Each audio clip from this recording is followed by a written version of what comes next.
कहते हैं कि समझदार के लिए इशारा ही काफी होता है ना। तो जो कोई भी साथी बनना चाहते हैं बजरंगबली का वकील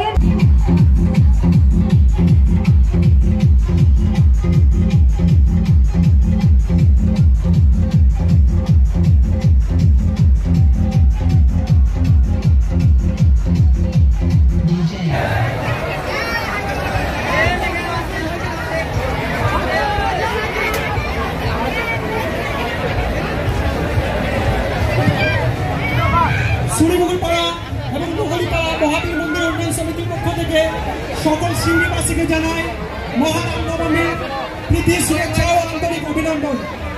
আমাদের ভগবান শ্রীরামচন্দ্রের প্রতিমা আপনার রাস্তা দিয়ে গুটি গুটি পায়ে এগিয়ে চলেছে। আপনারা যে সকল ভক্তবন্ধুরা আমাদের প্রতিমা দর্শন করেননি তারা আসুন আমাদের সাথে পায়ে পা মিলান এবং প্রতিমা দর্শন করবেন।